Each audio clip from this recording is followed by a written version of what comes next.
Assalamualaikum warahmatullahi wabarakatuh. Alhamdulillah. Terima kasih buat semua sahabatku yang beriman.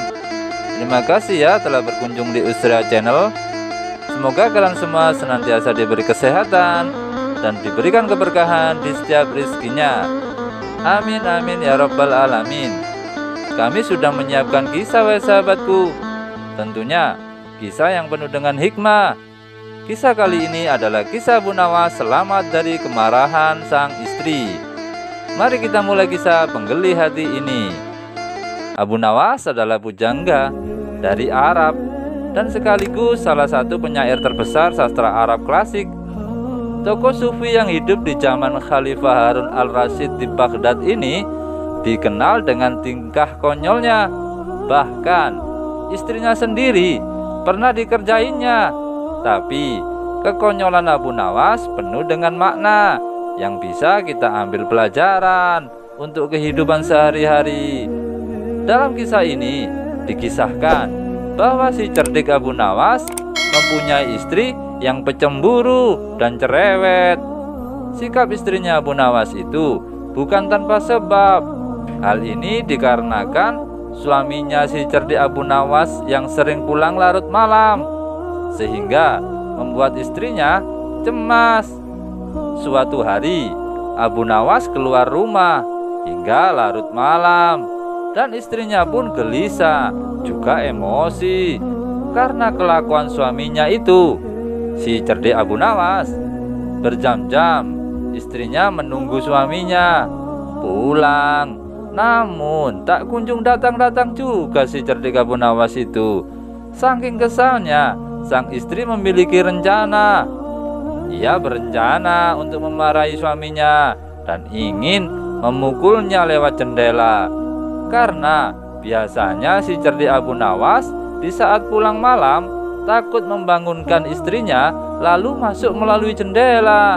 Jadi istri Abu Nawas bersiap-siap memukuli Abu Nawas melalui jendela. Waktu pun sudah menunjukkan larut malam. Suasana sudah begitu gelap, namun Abu Nawas tetap saja tak kunjung pulang. Tiba-tiba saja istrinya mendengar suara seperti orang yang hendak masuk dari jendela rumahnya. Mendengar suara itu, istri Abu Nawas pun langsung siap siaga untuk melancarkan aksinya. Ia siap-siap memegang balok untuk memberi pelajaran kepada suaminya itu.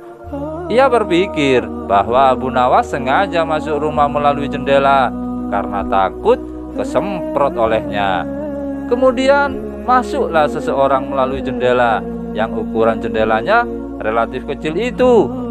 Dengan pencahayaannya yang tidak terlalu terang, seketika istri Abu Nawas memukul berkali-kali orang yang masuk melalui jendela rumahnya itu, hingga orang itu terkapar lemas, tak berdaya akibat pukulannya yang sangat keras itu. Ampun, ampun, ampun, kata orang yang diduga Abu Nawas itu. Melihat itu, istri Abu Nawas merasa puas karena misinya yang ingin memberi pelajaran suaminya berhasil, sehingga orang yang dipukulinya itu lemas tak berdaya. Dengan nada yang keras, ia meminta orang itu bangun. Ayo cepat bangun, lain kali jangan diulangi lagi ya dengan pulang larut malam seperti ini, kata istri Abu Nawas. Namun anehnya, orang itu juga tak kunjung bangun. Istri Abu Nawas pun penasaran dan mencoba memeriksanya. Betapa terkejutnya, ternyata orang yang dipukulinya itu bukanlah suaminya, tapi maling yang mencoba ingin masuk ke rumahnya. Istri Abu Nawas pun berteriak sangat kencang, maling!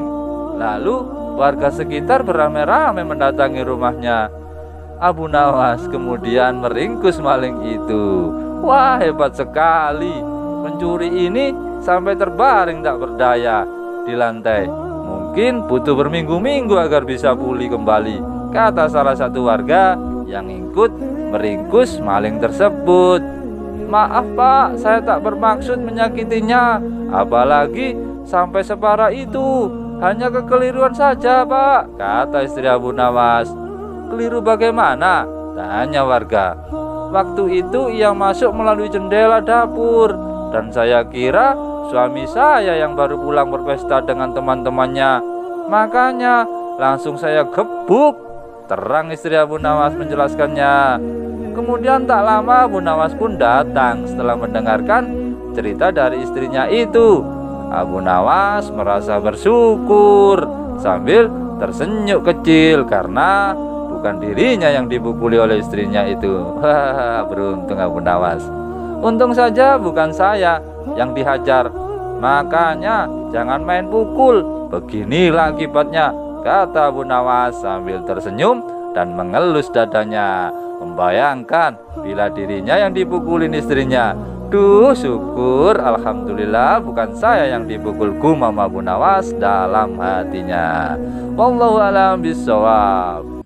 Bagaimana sahabatku? Semoga kalian semua bisa mengambil hikmahnya ya dari kisah ini. Memukul itu boleh, tapi jangan asal mukul.